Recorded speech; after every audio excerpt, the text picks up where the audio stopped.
Przedpremierowy kod na grę otrzymałem od PlayOn Polska i nie stanowi on gratyfikacji za ten film. Opinia o grze opiera się na godzinach spędzonych na gameplayu. Gdy w 2011 roku wyszedł pierwszy Dead Island stworzony przez nasz rodzimy Techland, okazał się całkiem świeżą i pomysłową produkcją, choć nie był to wybitny tytuł. Grało mi się w to całkiem przyjemnie. 2 lata później wyszedł Riptide, który nie był sequelem, choć kontynuował wątki z części pierwszej. No i potem pojawił się nieszczęsny Escape Dead Island, który był srogim krapem ze słynnym Plech. Gdzieś tam jeszcze pojawiła się wersja Definitive Dead Island, ale jakoś przeszła niezauważona. Wreszcie doczekaliśmy się pełnoprawnego sequela i przyznam, że warto było czekać.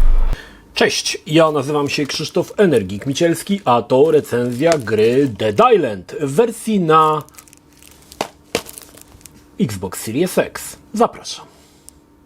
Dead Island 2 dzieje się 10 lat po wydarzeniach z części pierwszej. Akcja przenosi nas do słonecznego Los Angeles, które zmaga się z epidemią zombie, które zostało odcięte od świata kwarantanną. Tym razem mamy 6 dostępnych od początku postaci, z których wybieramy naszego ziomka. Jednak niektórzy weterani serii pojawią się podczas naszej przygody. Celem jest wydostać się z zainfekowanego miasta, ale zanim to się stanie, spotkamy mnóstwo oryginalnych postaci, którym postaramy się pomóc, a i z czasem nasze priorytety ulegną zmianie. Historia może nie zaskoczy nas niczym odkrywczym. No okej, może poza jednym ciekawym wątkiem. Nie ma tutaj miejsca na górnolotne frazesy, historie o poświęceniu i moralne wybory. Całość jest potraktowana na luzie, z przymrużeniem oka i już prezentacja postaci na samym początku kupiła mnie swoim luzackim, czasami zalatującym cringe'em klimatem. Moim masakratorem zombie został czarnoskóry Jacob z blancikiem w japie, który ogólnie zdaje się mieć wszystko gdzieś i fajnie wpisuje się w całą konwencję. Dzięki temu, że grze brakuje powagi w odróżnieniu od na przykład takiego Dying Light, całość jest łatwiejsza do przyjęcia, nie zamula i pozwala na nieskrępowaną zabawę. I ja to oceniam na bardzo duży plus. Przed nami 24 misje główne plus trochę misji pobocznych. Dead Island 2 jest grą z otwartym światem, chociaż nie, wróć, z otwartymi mapami. Całe Los Angeles podzielono na kilka oddzielnych map. Mamy tutaj najbardziej znane i kultowe miejscówki. Odwiedzimy Bel Air, gdzie bogacze pluskali się w swoich basenach przy pięknych willach. Odwiedzimy studio filmowe w Hollywood, słynną Ocean Drive czy wesołe miasteczko. Dość powiedzieć, że każda miejscówka jest mocno zróżnicowana i ma swoich zombiaków. Zaraz to rozwinę. Trudno się nie zachwycić nad lokacjami, które odwiedzamy. Nawet moja żona, która ogólnie tego typu grami się średnio interesuje, co róż komentowała świetnie wykonane wnętrza domostw w Bel Air. I tak, widać tutaj, że deweloper włożył masę pracy, aby kupić nas miejscówkami. Te są naprawdę świetnie wykonane, z masą detali i przede wszystkim to nie kopiuj wklej jeden domek kilkadziesiąt razy. Zamknięte i troszkę mniejsze mapy pozwoliły skupić się na mniejszej ilości dostępnych lokacji i dopracować je do najmniejszego szczegółu. Niektóre wille wyglądają jak prosto wyjęte z katalogu dewelopera. Widać, że przygotowano to z głową i z wiedzą na temat projektowania wnętrz. Niemal każdy dom czy miejscówka, którą odwiedzimy, ma swoją historię do opowiedzenia poprzez świetny environment storytelling. Jesteś w stanie powiedzieć, kto tu mieszkał albo w jakich okolicznościach doszło do tragedii. Naprawdę świetna robota. Obok pięknych miejscówek nie mogło zabraknąć tradycyjnie ulubionych lokacji każdego szanującego się gracza. Metro i kanały. Co prawda nie ma tego dużo i raczej pełnią one funkcje lokacji fabularnych, no ale wciąż. Jak się zobaczy, jak wygląda Ocean Drive, to potem ciężko przełknąć kanały, gdzie wszystko wygląda tak samo. Całe szczęście nie musimy do nich potem wracać, a wszystkie piękne lokacje nie zamykają się przed nami i zawsze możemy powrócić do dowolnej miejscówki dzięki specjalnej mapie szybkiej podróży, którą znajdziemy w niektórych miejscach. Mamy oczywiście jeszcze misje poboczne zlecane przez różnej maści wykrętów. Zazwyczaj to zadania typu idź i coś znajdź. Jednakże to pozwala wejść w miejscówki, które wcześniej były zamknięte i tutaj czasami trzeba pokombinować, a to znaleźć mieszkańca zamienionego w zombie, który posiada klucz, albo poszukać akumulatora do bramy. Fajnie, bo gra często nie daje nam wskaźnika dokładnie co trzeba zrobić. Trzeba kombinować samemu. Jeśli uda nam się do takiej lokacji w końcu dostać, na miejscu zazwyczaj czeka nas jakieś wyzwanie, na przykład pokonanie fal zombie w określony sposób dla tiktokerki, czy tradycyjnie pokonaj wszystkich. wszystkich. Nie ma w tym zbyt wiele finezji i raczej te zadania nas nie zaskoczą niczym oryginalnym. Ogólnie podobało mi się też to, jak mieszkańcy Kalifornii zostali przedstawieni. Na przykład tacy bogacze to osoby zadufane w sobie, egocentryczne, nie potrafiące się odnaleźć w nowej rzeczywistości, często żyjące swoją przebrzmiałą karierą. Ostatnio tak dobrze skrojone postacie poboczne różnej maści oszołomów były w Far Cry 5, także i tutaj muszę pochwalić te miejscami groteskowe indywidua. Naszym podstawowym zadaniem w Dead Island 2 jest walka z zombie. Są ich chmary, łażą po ulicach, chowają się czasami w szafkach, niemal każda lokacja ma swoich zombiaków. Nad oceanem spotkamy grube kobity z celulitem w strojach kąpielowych, albo surferów, albo zombiaki, które wynurzają się z piachu. W dzielnicach bogaczy, wystrojonych gogusiów i lafiryndy ubrane w obcisłe kiecki. W studiu filmowym pracowników, ochroniarzy czy statystów przebranych w kostiumy. Jest masa różnorakich skórek do truposzy i faktycznie po jakimś czasie zaczną się one w końcu powtarzać, ale i tak jest ich na tyle dużo, że zanim to nastąpi, minie sporo czasu. Warto wspomnieć, że nie wszyscy wyglądają świeżo, jakby dopiero wyszli spod szczęki innego zombie. Czasami to jakieś przegniłe truposze, które wylazły z trumny po 20 latach, więc zróżnicowanie jest spore. Dla każdego coś miłego. Oczywiście zaproponowano nie tylko różnoraki wygląd, ale i gatunki zombie. Są takie, które rażą prądem, szybcy biegacze unikający naszych ciosów, potężni łamacze, którzy potrafią wytrzymać kilka mocarnych ciosów. Są takie, które wybuchają czy płoną, są grubasy strzelający trucizną, czy rzeźnicy przypominający Wolverina. Na każdego potrzebna jest inna taktyka, ale też i broń. Poznanie zwyczajów każdego zombiaka da nam przewagę w walce. Nie ma to jak postrzelić wybuchowego zombiaka w grupce zwykłych człapaczy i patrzeć, jak wybuch zdziera z nich skórę w efektownej eksplozji. Gra pozwala na sporą dawkę kombinowania i taktyki, to jest kolejny świetny patent. Nasz ziom nie jest bezbronny. Gra ponownie mocniej stawia na walkę bronią białą lub obuchową niż na broń palną, choć i taka też się znajdzie. Każda broń to inne masakrowanie zgniłego cielska. Miecz albo katana efektownie pozbawi głowy, ręki czy nogi. Jeśli pacjent przeżyje amputację, będzie żałośnie czołgał się w naszą stronę. Broń obuchowa pozwoli łamać kończyny, uniemożliwiając przeciwnikom atak, a przywalenie pałą w japę spowoduje, że szczęka zacznie typowi smętnie zwisać na jednym zawiasie. Fajne jest to, że każda broń to inna animacja plus też inna animka ataków zwarciu w zależności od tego, w którą strefę ciała zasadzimy ciosa. Na przykład kataną będziemy mogli rozpróć bebech, a taki tasak na przykład wbijemy w japiszona. Broń może też dawać różne dodatkowe efekty, na przykład krwawienie, ale i to nie wszystko. Można kombinować z elementami, które znajdziemy na placu boju. Nie ma problemu, aby polać zombiaki benzyną i wprowadzić do ognia, albo polać wodą i rzucić w nie akumulatorem, powodując eleganckie zwarcie. Gra wręcz zachęca nas do takich eksperymentów bardzo często. Na przykład sytuacja, w której kilku zombie pluska się w basenie, a obok leży kabel i generator i już wiadomo, co trzeba zrobić. Miejscami to również ciekawie rozwiązano, bo czasami trzeba na przykład zamknąć obwód, wylewając wodę pomiędzy dwoma kablami, albo uruchomić alarm w samochodzie, jeśli ten akurat ma akumulator, co sprowadzi pobliskich umarlaków do naszego miejsca. Widać, że dużo pracy poszło w to, aby móc po prostu bawić się dostępnymi opcjami i wybrać swój sposób walki. W końcu dojdą też pistolety, strzelby, karabiny, ale i na przykład gwoździarka, ale przyznam, że ich efektywność nie była tak duża jak dopakowany kij baseballowy, który jednym uderzeniem wysyłał zombie w powietrze. No ale to już kwestia tego,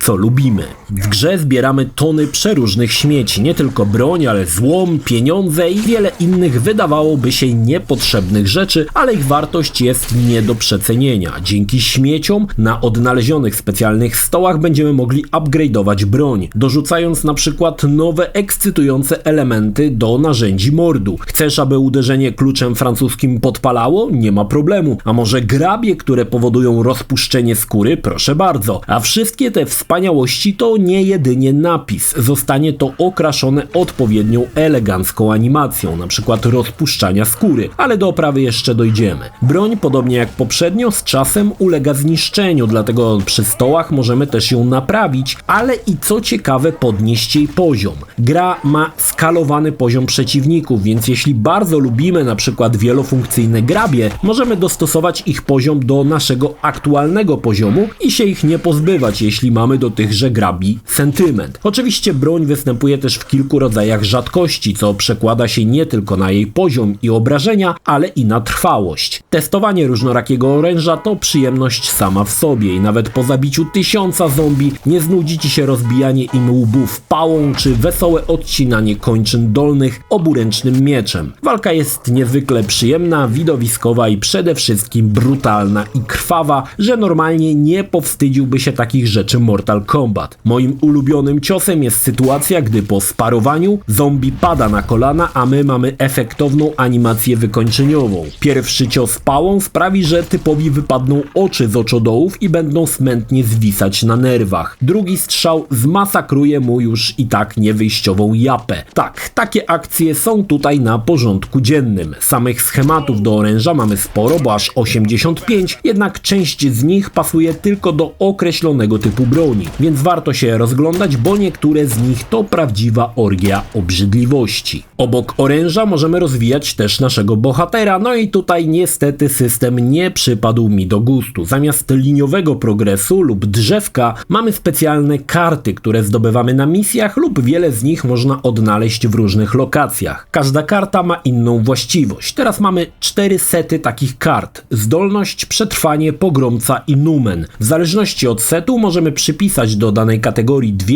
4 lub 5 kart. I teraz fajnie mieć unik i na przykład parowanie, ale są to dwie umiejętności i odpowiadają za nią dwie różne karty, a w danej chwili możemy mieć tylko jedną aktywną, więc albo unik, albo parowanie. Niby pozwala to stworzyć postać do systemu walki jaki lubisz, ale jednak wciąż miałem wrażenie, że coś mnie omijało i ciągle czegoś mi brakowało. A jak już znalazłem własny złoty set, to nie chciało mi się wymieniać kart na nowe. Zdecydowanie tutaj tradycyjne drzewko umiejętności byłoby o niebo lepszym rozwiązaniem. Samych kart umiejętności jest sporo, bo aż 64, jednak możemy wykorzystać na daną chwilę jedynie kilkanaście z nich. Nasz bohater z czasem uzyska dostęp do furii. To krótkotrwały szał, w którym bohater dosłownie rozrywa zgniłków gołymi rękoma. Szał możemy uaktywnić po napełnieniu specjalnego wskaźnika, no i warto go trzymać na potężniejszych bossów, których w tym trybie pokonujemy z dziecinną łatwością. Sam system furii również można rozbudowywać poprzez karty, dorzucając dodatkowe umiejętności, np. plucie kwasem czy specjalny krzyk osłabiający zombie. Jest też jeszcze jeden system, autofagia, podbijający określone statystyki. Ta ma 3 stopnie. Podnosimy poziom po umieszczeniu w secie określonej karty z ikonką autofagii. Im wyższy jej poziom, tym większe mamy możliwości, ale też dorzucają jakiś negatywny efekt, na przykład zmniejszone odzyskiwanie energii. Dead Island 2 oferuje też rozgrywkę kooperacyjną online do 3 graczy. Niestety nie miałem okazji pograć w tym trybie, ale spodziewam się, że w 3 masakratorów może być jeszcze bardziej uroczo. Jeśli macie okazję, koniecznie sprawdźcie ten tryb.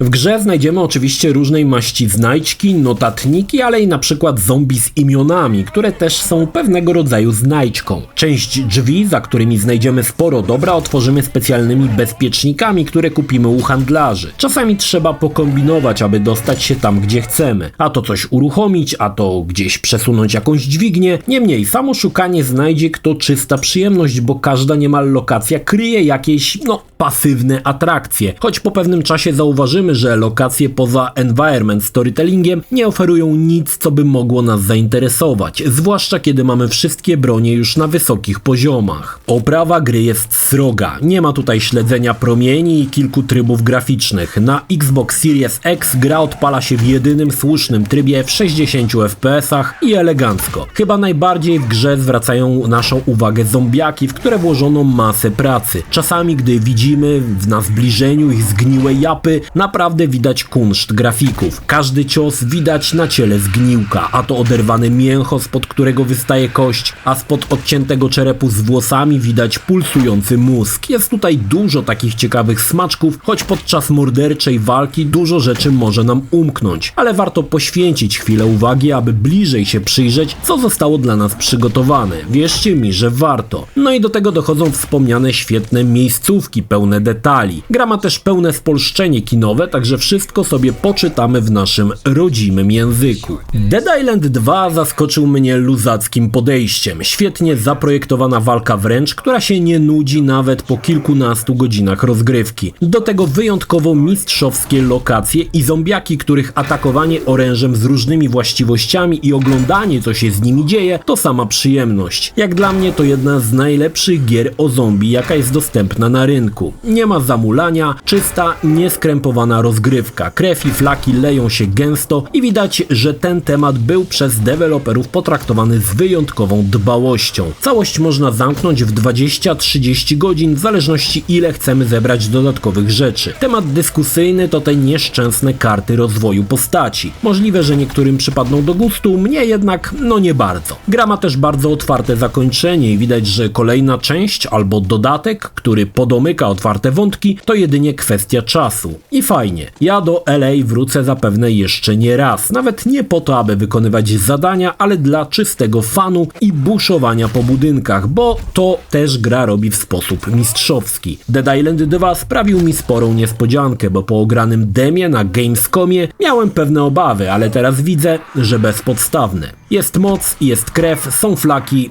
czego chcieć więcej. Zapraszam Państwa do masakry i oczywiście polecam. Well, okay then. Come on. See you later. Yeah. Yeah, this is no place for human beings. Hey, Doc, a word of advice. Jeśli film Ci się podobał, zachęcam do subskrypcji lub wsparcia mojego kanału na portalu patronite.pl. Film o podobnej tematyce znajdziesz tutaj, natomiast z drugiej strony znajdziesz film wygenerowany przez platformę YouTube'a. Zachęcam również do odwiedzenia moich social mediów, grupy Energikowcy na Facebooku oraz serwera Discord. Linki w opisie.